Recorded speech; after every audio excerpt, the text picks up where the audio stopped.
You are listening to the Horse Radio Network, part of the Equine Network family. What a beautiful day for horses in the morning. You are listening to the #1 horse podcast in the world. Here's your entertaining look at the horse world and the people in it.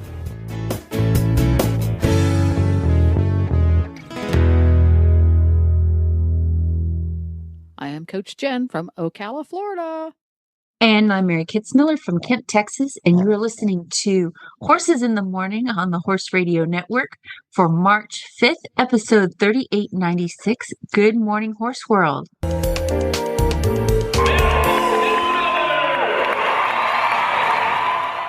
Good morning, Mary. Introduce us to the soft, furry canine that's on your lap right now. I knew she would start up as soon as it was time to do the show. So I am actually sitting on my bed because I'm locked in my room with my computer because my noisy dogs are in the other room in their crates.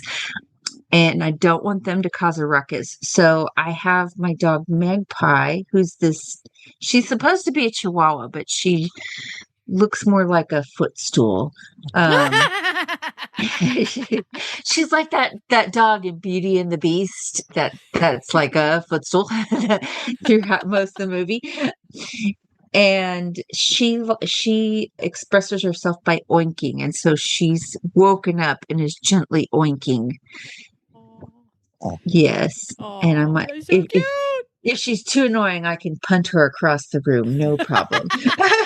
So does she have the classic Chihuahua attitude?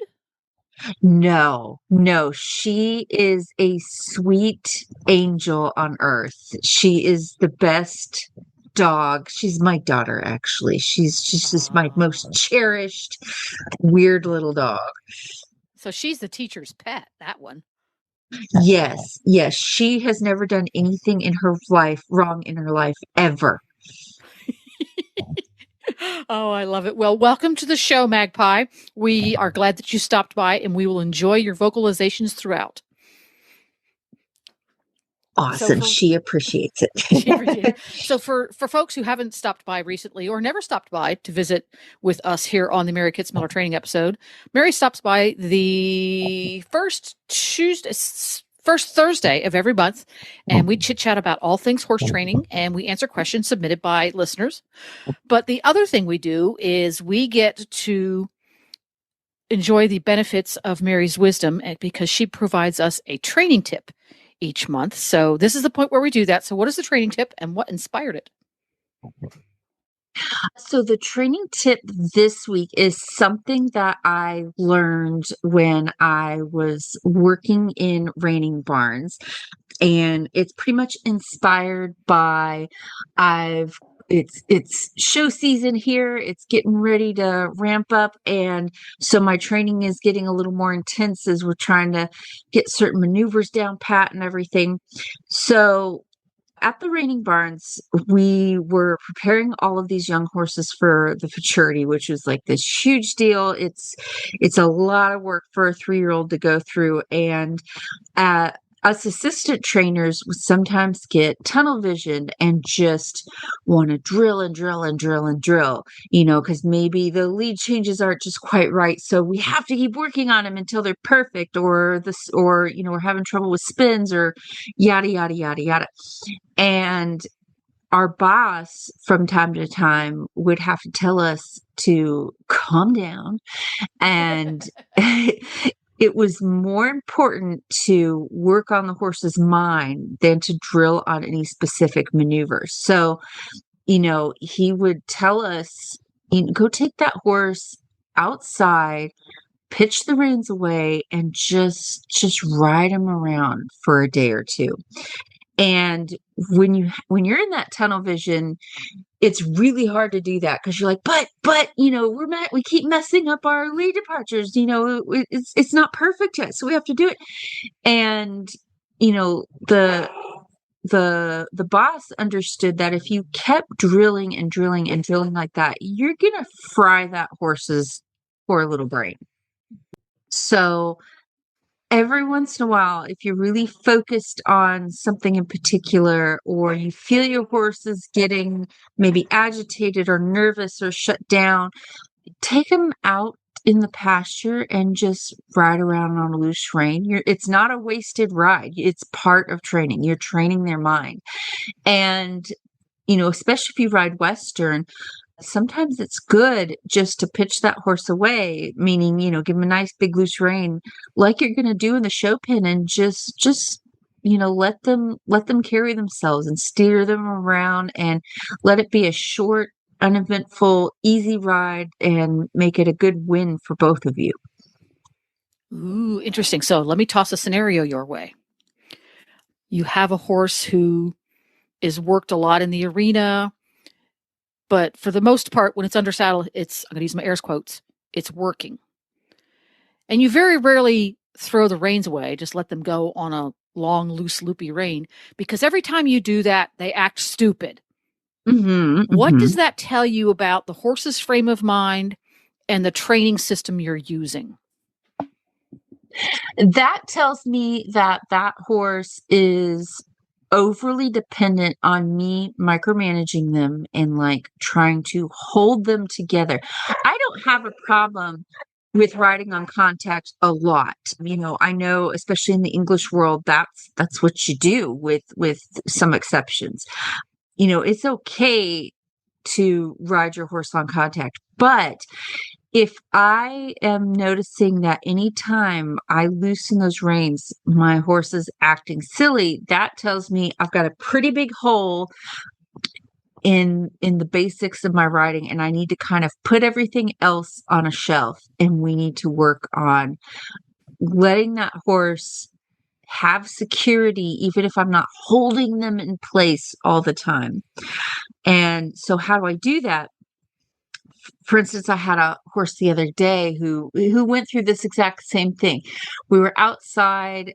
I was working on something, and I noticed that he really wasn't listening to my hands. And when I would give him some rein, he would want to go faster, stick his head up. And so I just put everything else I was working on the side, because he's not right in the brain. And if he's not there with me mentally, then it doesn't matter about the other stuff I was working on. So what I do with horses like that is I give them the rein and trust them to be a good horse. And even if I'm pretty sure after 5 strides, they're gonna, pick up their pace and run forward and act the fool, I'm still going to give them the chance to be good. As soon as they feel like they're scared or rushing or agitated or whatever, instead of gathering them all the way back up with both my hands and putting them back on contact, I typically do something laterally with one rein.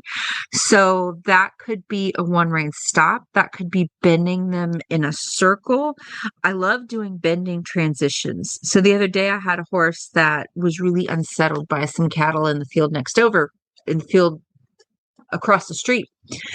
And anytime, I'm trying to get him to come back down to earth, anytime his head shot up and he felt silly, instead of grabbing 2 reins and trying to pull him back into frame, I would just bend him in a, nice supple circle around my leg at the walk, or even the trot if they're pretty hyped up. And I would keep them in that circle and be real gentle with them until they settled down. Every time he felt like he relaxed and he slowed down again, I would give him the reins again and act like you're going to be a good boy and let him walk forward on a loose rein.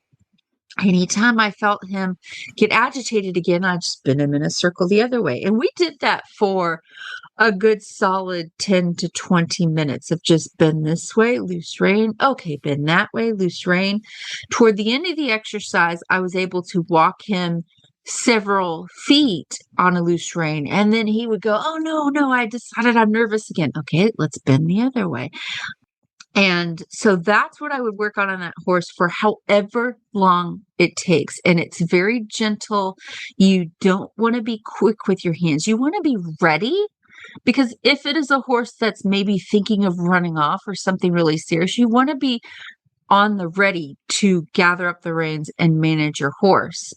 But you also want to be very fluid with your hands, and you're like calm. You're the voice of reason. So anytime my horse gets unsettled, I'm bending him right away, but my hands are very fluid. And I'm like, hey, buddy, just come on back down. Let's go back into our little circle. And I like doing something lateral because if things get really scary, I'm already halfway to a one rein stop by doing that, an emergency stop. And sometimes I may have to get off on the ground and work on some stuff a little bit before getting back on again. Perfect. That's great stuff. And that can be applied to so many different situations because even horses who are pretty level-headed have those moments and times and circumstances where they're fine as long as you are 100% of their focus. But the moment that you give them the opportunity to go, ooh, what's out there? That, they get a little snorty. So it's nice to have those exercises in your toolkit for when you need them. Yes, exactly. There we go. Well, that's awesome. So we are going to take a quick break for one of our awesome sponsors. We can't do these shows without them. And when we come back, we're going to have our first listener question. Easy, effective, and eco-friendly fly control starts with fly predators. Fly predators are the organic, natural way to dramatically minimize your fly problem. Learn more about fly predators and other Spalding Labs fly control solutions at spalding-labs.com. So, Mary, what is our first listener question? It is from Debbie, and she has a question about trailer loading. So I'm going to paraphrase this a little bit, but Debbie has tried everything, all the suggestions to get her horse to load in the trailer. Pirelli circles, tapping the hip with the whip to annoy, driving lead with the release of pressure if he leans forward, butt rope, a few other cowboy suggestions. Apparently the horse has a problem with running backwards fast enough to jerk a lead rope away. Ooh, now I'm going to say that's serious. That's one of the most serious problems you can have on the ground. Riding is fine. And once he's in the trailer, he's okay. He backs out very well. But now we can't get close to the trailer. Yes, so everything is okay with the trailer. It's a nice trailer. Good ventilation. Okay, so pretty much we have a horse that seriously does not want to get in the trailer. Okay, so one of the red flags that I'm spotting here is this horse that runs backwards fast enough to jerk the lead rope away. You never want to put yourself and your horse in a situation where that's going to happen, because the more times you allow that to happen, the more that's going to get ingrained in his brain, and that rehearse the behavior, right? Yeah. Yes. And you'll have a horse that once they learn, oh, I can just get away from my person, then anytime the most minor inconvenience happens, he's just going to do that instead of thinking his way through the situation. So you may have to start I would get into a good groundwork program before even thinking of the trailer. If you drop this horse on my doorstep and said, the only thing I want you to work on is trailer loading, I probably wouldn't get anywhere near a trailer for at least a week. Because this horse is telling me that he needs help managing his feet. You need to really get on point with being able to control that horse's feet on the ground in a calm manner.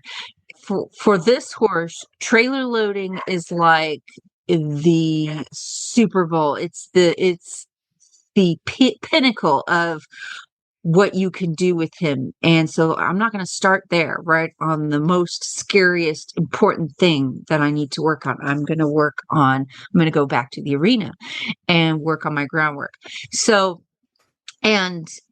Debbie says, I'm 75 and not a trainer. Unfortunately, if you have a horse, you are his trainer. So anytime your hand is on the lead rope, you are training that horse. Sometimes you might be training him what not to do.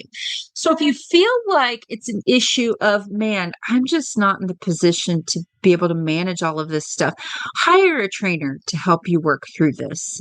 It's not worth getting hurt or having bad explosive behaviors happen over and over and over again. So you may have to send them to someone or hire someone to come and actually help you with this. If you're wanting to do it on your own, then I would find a very good groundwork program to invest in and learn. So I worked for a trainer who could get any creature on a trailer. I don't care what the horse was doing. This guy could get the horse on the trailer, and he did lots of demos all over the country on getting tough to load horses on the trailer.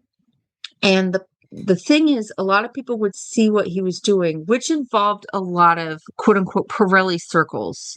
So when you see some of these trainers do these demos, they're moving the horse in a lot of circles, and they are tapping him with a whip or a stick or whatever to help the horse, to direct the horse's movement.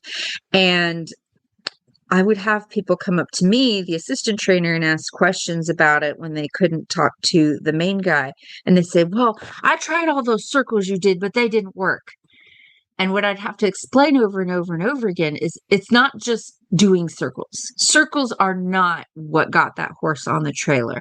It's very simple of, when you're not on the trailer, we're going to work your feet. And it's not even about like, I'm going to punish you outside of the trailer and reward you in the trailer. That can work, but your timing has to be impeccable. It's about, let's get control of your feet, and let's get control of your feet around the trailer. And any time you smell like you're going to acknowledge the trailer or go forward to the trailer, then I'm going to release. It's not the circles that get the horse on the trailer. It's the release. So if I've had to load a lot of horses like this, like in an emergency, like we're at the show, we need to go home, it's getting dark out. So I can get just about anything on the trailer in an emergency. So when I get a horse like this, what usually happens is we might start near the trailer, because like I said, it's usually an emergency. We're in the parking lot, the storm clouds are rolling in. So I'm going to try and get him on the trailer. And that horse may run backwards to the end of the parking lot and refuse to load. What most people do in that situation is the horse runs all the way backwards, about a football field length away. And as soon as the horse gets far enough away to where they're back under control again, the owner just kind of goes, and they inadvertently give the horse a huge release for having run backwards. And then they try to lead the horse back up to the trailer. So in that horse's mind, he said, ooh, when I ran 100 miles away, I got a little bit of relief. So I'm just going to keep doing that until my owner cries and gives up. So what I do, if a horse is running backwards, I keep their head facing me and I go with them, because I'm not going to be able to hold them in place. They weigh 1,000 pounds. It's not going to work. So I am going to go with them. And as soon as we get to where the horses kind of come back down to earth again, I'm working on their feet. I'm not punishing them, because that horse is already like above threshold. So like terrorizing them is really not going to help that much. But I am going to say, okay, let's work on going forward again. And I don't even acknowledge the trailer. If you want to work all the way out here, then we'll work out here. So the horse learns that no matter where he goes, we still got to work through this. You're not getting relief out here. I'm going to be calm but firm with you. And I'm going to say, okay, we need to work on going forward again. And I need to make sure I can get you stopped if you run forward. So I do a lot of sending the horse past me. So I work on getting them to go forward. As soon as they pass me, yield their hindquarters, and then go the other way, forward. As soon as they go past me, yield the hindquarters the other way. Some people call this the sending exercise. Pirelli calls this the squeeze game.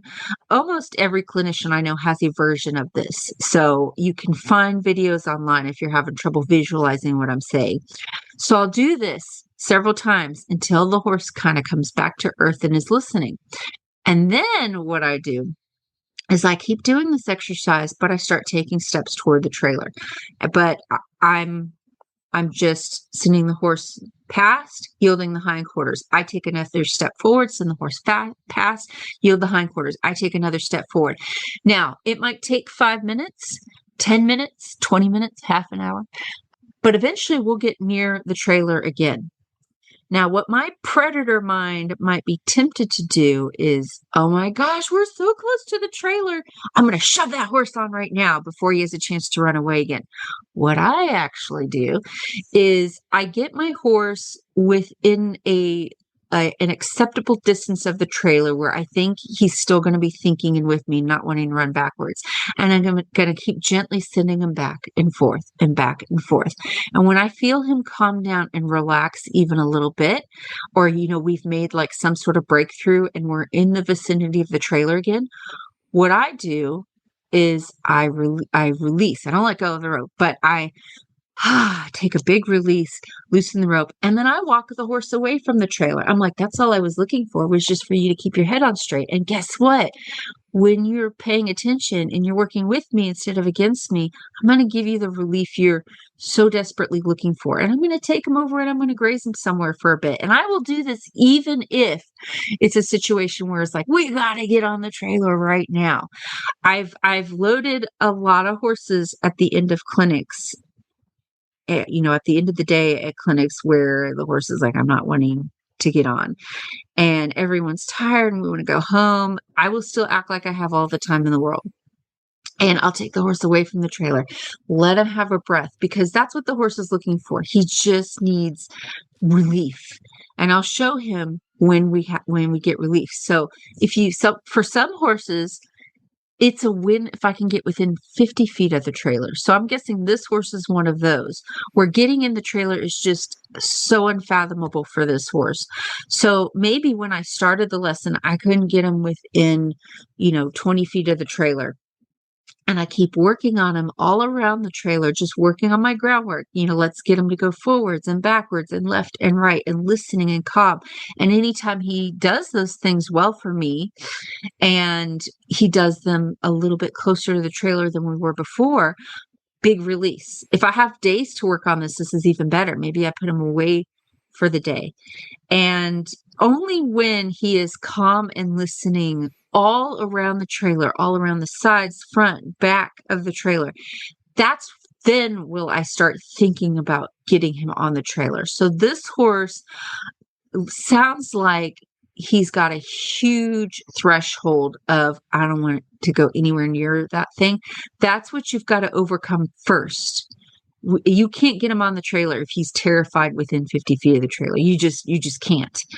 So that's what you need to work on first, is getting him comfortable around the trailer, making sure you have really good control of the feet. If he is pulling that lead rope away from you consistently, what I do in that case is like, okay, screw the trailer. Let's go back to the arena and make sure that's not going to happen. And then we'll start working our way back to the trailer again. Yeah. Trailer loading, another one of those, especially when the horse has gotten to that point where as soon as they see the trailer, they're already over threshold, that it gets so complex because you have to go back. So for the human, we have to go back to so many steps. Having gone through that with Nigel, it was a case of if he saw the ramp down, he wouldn't get within 50 feet of it. We really had to back up many, many, many, many, many steps. But I think also, and this applies to so many aspects of horsemanship, very few of us have the ability to work with well-trained horses on a regular basis, while also being observed by people who make well-trained horses. But for someone who is really struggling with a horse who's not loading, being able to work with a trainer, even if you're going to that trainer that you know their program and you trust it, go to their facility if they can't come to you and ask for a trailer loading lesson with one of their horses, so that you can work on your technique a little bit, develop your eye so you can recognize the horse's state of mind. Because I'm discovering, as my groundwork skills have always been much, much more elementary than my riding skills, that I need to continue to hone my observational skills. The horse gives me so many signals that things are either going well or poorly that I'm not recognizing. That can really go a long, long, long way when you're working at home to learn those skills. Even if all you're doing is go to the trainer, I need some trailer loading lessons with a horse that does know how to load reasonably well. And you can watch me so I know what I'm doing right, because you might think you're asking the horse to go past you when your cues, your body language, are in fact telling him something very different. Well, training process is not going to go well if your body language is telling the horse something you don't think you're telling them. Yes. And like I said, there's a million ways to skin a cat. Everyone has their favorite way of trailer loading. If you are not a trainer, maybe you don't have access to a trainer and you just don't know where to start. My biggest tip for you is, it's important to know the exercises, but it's not about the exercise so much as it's about where the horse finds relief. So if you're not sure what to do, watch your horse. And if simple rule, if he's doing something you like, that's when you can release. So, if you're working on your horse and all of a sudden he calms down and he relaxes, give him a little relief. You create more of those experiences of you being the one to release the horse when he's doing well. You are going to get closer and closer to your goal, even if you don't know the exercises perfectly. There you go. You got to start somewhere, right? Yes. Yes. Dun, dun, dun. Excellent question. Debbie, we're going to take another quick break from one of our important sponsors. And when we come back, we're going to do another question. Want to reach a passionate, engaged audience of horse lovers? The Horse Radio Network, with thousands of listeners worldwide, offers unique sponsorship opportunities to connect your brand with horse owners, riders, and enthusiasts. Over 90% of our listeners have bought a product from a HRN ad in the past year. Partner with HRN and take your brand to the next level. Visit www.horseradionetwork.com/advertise today. Alrighty, who's going to be next? Okay, we have a question from Heather. And all right, Heather, what do you need to know? Yes, this is a really good one. How to work with a horse who doesn't like people behind her. She's fine with dogs, cats, other horses, riders on other horses behind her, and giant teddy bears in the saddle. I wonder if that has been an experience. I've also done the giant teddy bear trick. It's just humans. So yes, this is definitely something you want to address, because I have found that if a horse doesn't like someone's present behind them, they can be a little cagey when you ride them, because it's kind of similar circumstances where the horse just, they don't like feeling that presence behind their eyes and ears. It's very scary for them. And a lot of Mustangs, I found, deal with this. They feel extremely vulnerable when you're behind them. They're fine facing you, because that way they can keep an eye on you more easily. But you get behind them and they're like, what are you doing back there? So there's a lot of million different ways you can work on this, but my favorite way is to address this in the round pen. So what I like to do is I like to get some round pen exercises done, like the very basics, where you can send your horse forward and around you, and you can get them to face up or join up to you.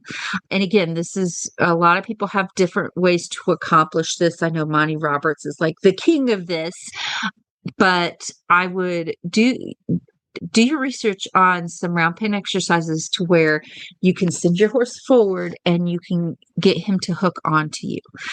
Once you have that, then you can work on, there's my favorite little groundwork book. It's a very thin red groundwork book by Buck Brannaman, and the title of it is Groundwork. So, very good on the marketing there.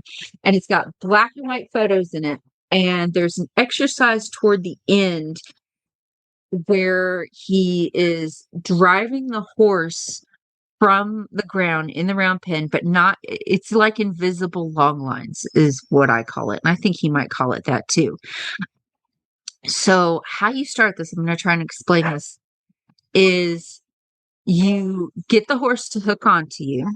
And then I usually go up to them and rub on their face and love them and everything. And then I practice by driving the horse's shoulders away from me. So I push the horse's shoulders away. And as soon as the horse turns away, I get back in front of their eye and catch their eye and get them to face me again. And I do this on both sides. So you're going to drive the horse's shoulder away and then step in front of their eye, get them to face you again. And just practice that over and over. Drive them away, catch them, bring them back. And I'm doing this all without a lead rope on me. So drive them away, step in front, catch them, bring them back. Once I do that, I have the basics to be able to drive them from behind. So then what I will do, instead of standing in the middle of the round pen and directing the horse around, I will walk behind them just like another horse might. So if you ever look at wild horses, whenever there's a herd of wild horses with their stallion and up over the hill, another band of horses comes and there's another stallion. Sometimes that other stallion will be like, ooh, that guy has a lot of mares. I think I want them. And so the horses might have to fight over the mares, but before that happens, they do all of this positioning and posturing. It's really cool to watch. So the other stallion will go, oh, that guy wants my mares. So he's going to start directing his mares and getting them to move where he wants them to move. And what he does is he puts his head low to the ground and he does this thing called snaking, where he gets behind his mares at a walk and he drives them where he wants them to go.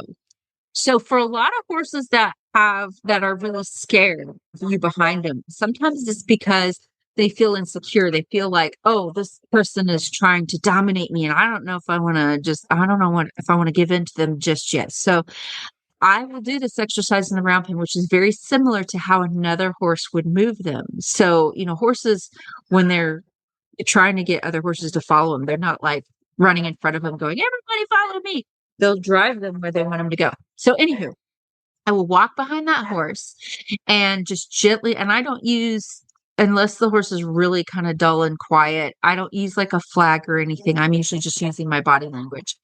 And I push them forward. Now, if a horse is scared with people behind, a lot of times they will run forward and away. And if that happens, I will step in front, catch their eye, and do it again. I'll just do this over and over until I can walk behind that horse and drive them forward.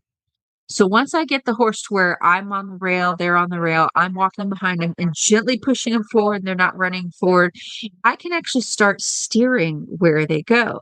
So if I want, let's say we're going around the round pen to the left, and I want to turn that horse into the middle of the round pen, I will place myself in view of that horse's right eye, and it'll turn them to the left. And then if I switch positions and get to where that horse sees me out of their left eye, they'll go to the right. Anytime I want them to hook back onto me, I will just keep walking out to the side, further and further and further to the side until that horse looks at me. And then I will walk backwards and away from that horse to get him to draw toward me. So this can be kind of hard to visualize. So it explains it in the book and I think in one of his DVDs, but it's just another way to manage your horse's feet. And at the same time, you're desensitizing them to you walking behind them. Teaching the horse. So this is invisible long lines is what I call this. And it's low risk because if the horse gets scared and runs away, it's not like you are hooked to him with a surcingle and two 30-foot long lines and you get all tangled up in everything. But teaching them to long line in earnest also is really helpful. It's a great precursor to getting on the horse. If I can long line him, it's much more similar to riding than me walking beside him and leading him. Perfect. I've never dealt with that kind of a problem before. Those are really interesting insights. So let us know how it's going with that, Heather. We want to know. Okay. Ooh, okay. This is an old one from 2025. It comes from Kayla. And it is, I would like to know, what tricks you have for practicing softness. Any tips for practicing softness on the ground and under saddle? I have so many tips, and it's one of my favorite things to work on. So oftentimes when people talk about softness, and when I first started training, what I thought of softness was softness in my hands. Meaning, I could gather the horse in my reins and they felt like butter. And a lot of people work on this problem backwards, because you want the horse soft in the face. So of course we're going to work on their face. And if they're not soft on my hands, maybe I'll get just a little bit more bit, or maybe some draw reins, or German martingale, or this, that, the other. And I'm going to try to really soften that horse's face. There's no problem with using different equipment, but when you are solely focused on what they feel like in your hands, again, you're working on the problem backwards. To me, softness comes from a horse that has softness in their feet, and then in their body. And then the last thing that happens is they soften their face. I don't work very much on getting them soft with my hands anymore. I work on those feet and the reason why, if a horse's feet, if you don't have excellent control of their feet, they can just kind of throw their body anywhere they like. They can bow their shoulder out. They can get behind the bridle. They can get ahead of the bridle. They can maybe not want to turn left very well, or drop their shoulder to the right very well. So if any of those things are happening, you don't have that straightness in their body, that suppleness in their body, their face is going to be tough. They're going to be hard mouth, so to speak. And horses really aren't hard mouth. They get hard in the body and hard with the feet. So the other thing is their mind. If a horse is really upset and agitated, the last thing he wants to do is be soft. He wants to brace and get ready to run.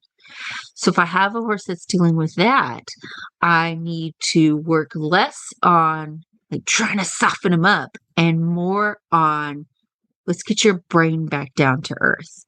And once I have a horse that's relaxed, focused, and soft in the feet, the body follows, and then the face follows. So some things that you can do for that are simple groundwork and riding exercises where I break the horse down into their different body parts: hips, shoulders, rib cage, neck, head and neck, pole.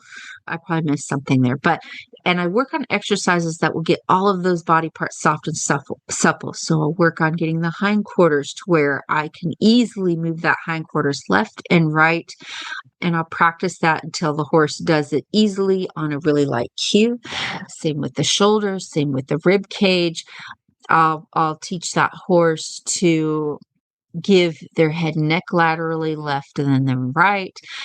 I'll teach that horse to back away from the bridle. All of those things, once they happen and you get that really great control through their feet and their body, that horse will be soft. That's just like your final result of that happening. So in the beginning, back to Buck Brannaman, he calls it riding the horse in your rectangle.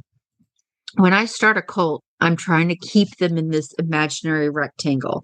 And a lot of times the rectangle in the beginning is the size of my arena. Like if we can stay in the arena and in one piece, we're doing pretty good. But as they progress, that rectangle is going to get smaller and smaller and smaller until it just wraps nice and tightly around my horse and I. And no matter where I put that rectangle, if I want to put it 3 feet to the side, that horse always finds himself back in that rectangle. If I want to put the rectangle forward, I should easily be able to get the horse to move forward. If I want to put the rectangle behind us and get us back, the horse should easily be able to move back, and so on and so forth. And once that horse realizes that being in that rectangle is the best place, because how am I going to let him know it's the best place? I release him every time. I soften myself every time he finds himself there. So sometimes that involves pitching the reins away completely.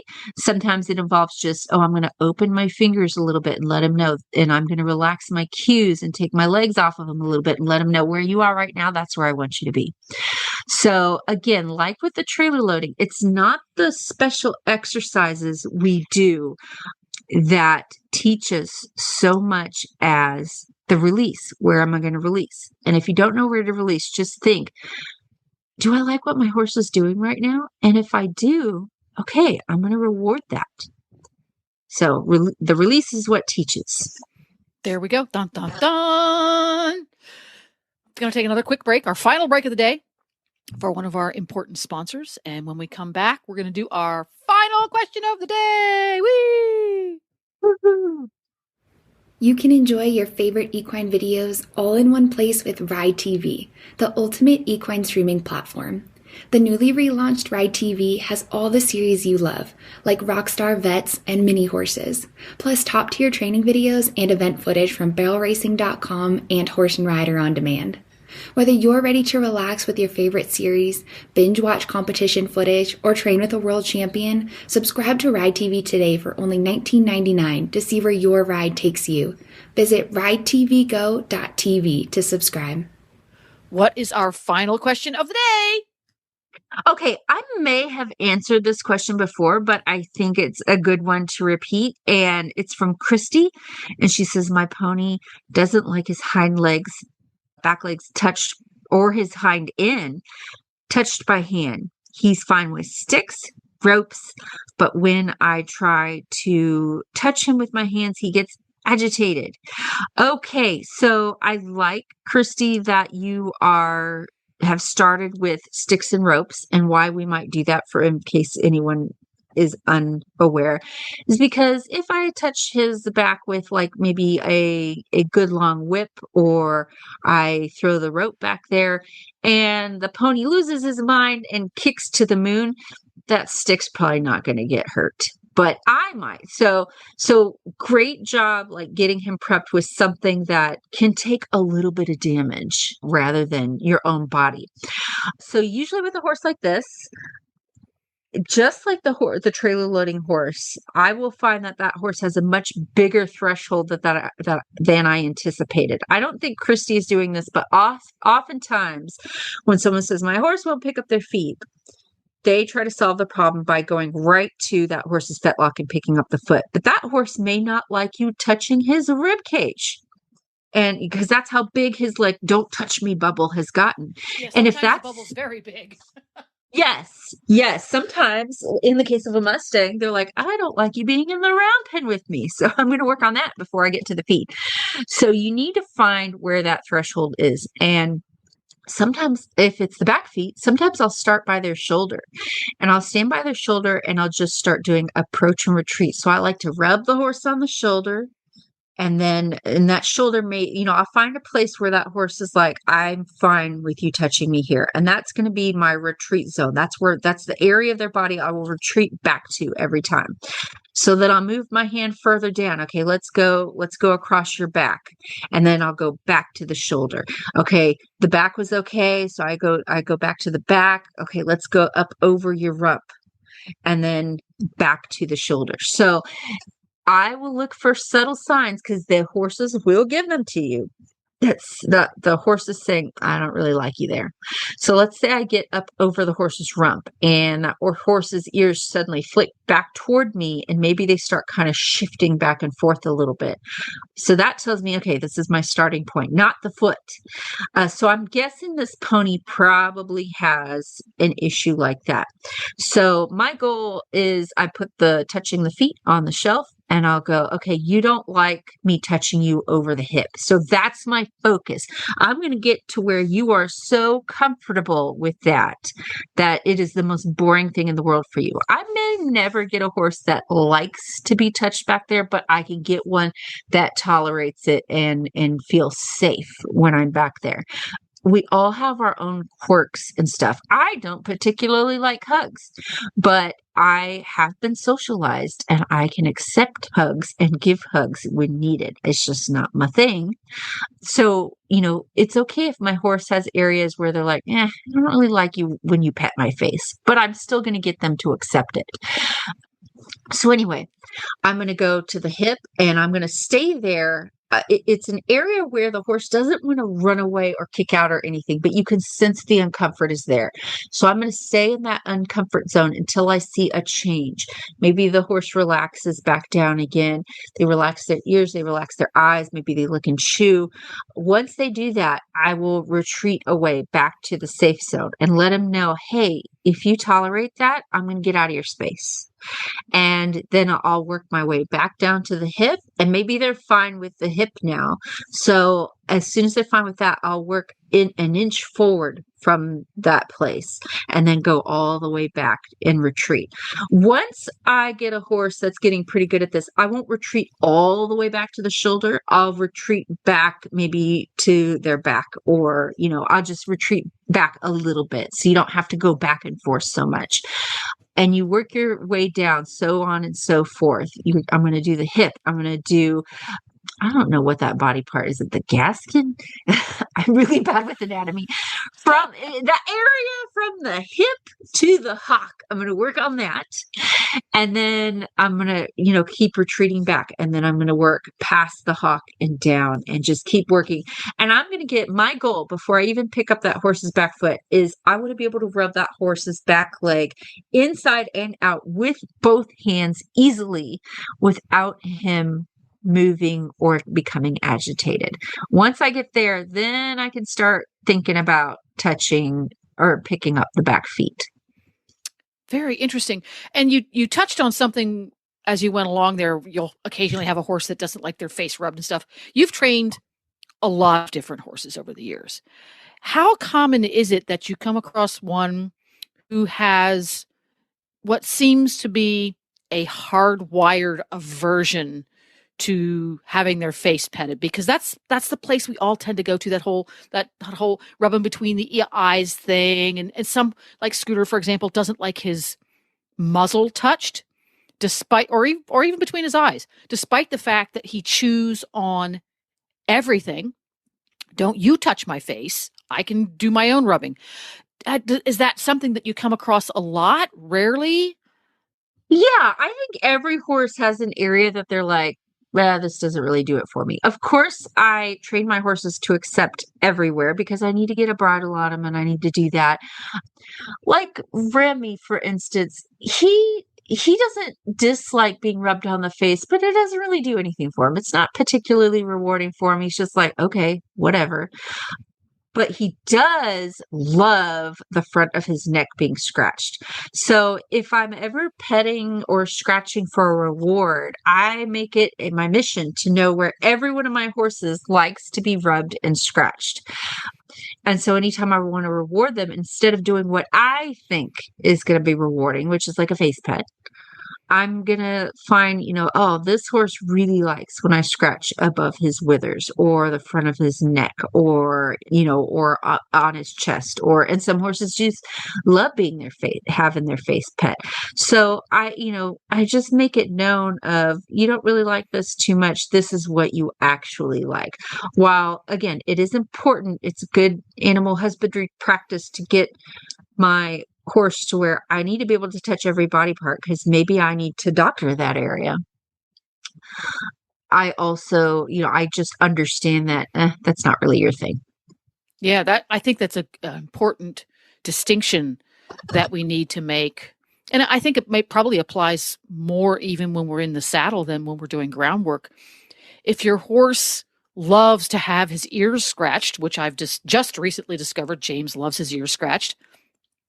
When we're taking a break and I want to give him a reward, I reach up there and I scratch his ears because he thinks that's the best. It would never occur to me in my experience in the universe to reach up and scratch a horse's ears while I'm riding them. I mean, I can touch them because, again, it's an important husbandry thing to be able to do that sort of stuff.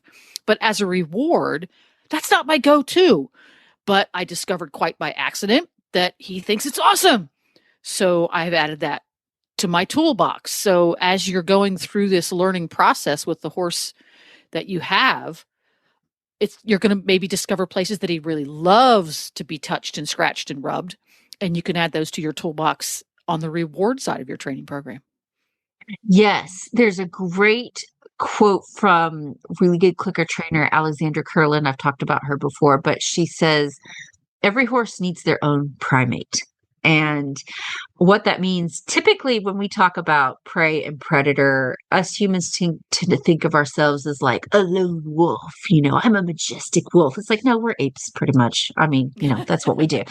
And what apes do is they like to pick nits off of other apes, and they groom each other. And horses, they don't have opposable thumbs or fingers, and so sometimes they really, when you show them, hey, I can like, I have a my my Zonky, she loves the inside of her ear scratched because she doesn't have the ability to do it herself, and she doesn't have another creature. Nope. Yeah, so I'm going to be her creature that does that for her, and it's this little, you scratch my back, I scratch yours type of thing. So yeah, a lot of horses, love when we can get to those itchy places they can't quite reach. There we go. Again, excellent stuff today. If you're wondering how you can submit a question to Mary or any of the other hosts who answer questions on their shows on Horse Radio Network, you have to be an auditor. And to become an auditor, you're going to go to patreon.com/Horse Radio Network. And those questions get submitted when we ask for them or just spontaneously on your own. And all of the donations that go through Patreon help support Horse Radio Network hosts like Mary. So you can do that. You can either do it by going to patreon.com/Horse Radio Network, or we also have a link on the Horse Radio Network page. It moves around depending on how often we update the page. Look for it. It's there. Or if all else fails, just email Jennifer at Horse Radio Network and I can show you where it's at. But anywho, Mary, you are fixing to go to another horse show. So you're going to be out and about. Where's the horse show going to be this time? What state? It is in Texas, in Bryan, Texas, which is near Texas A&M. There we go. And for folks who want to follow your adventures online, check out your artwork, hire you to do a clinic, ask if you can train their horse, etc., how do they do that? You can find me at Mary Kitzmiller Horsemanship on Facebook for the artwork and such. We are Troublemaker Trading Company, also on Facebook. Dun, dun, dun. Thanks again. And we will be back here again next month on the first Thursday. All right. See you then.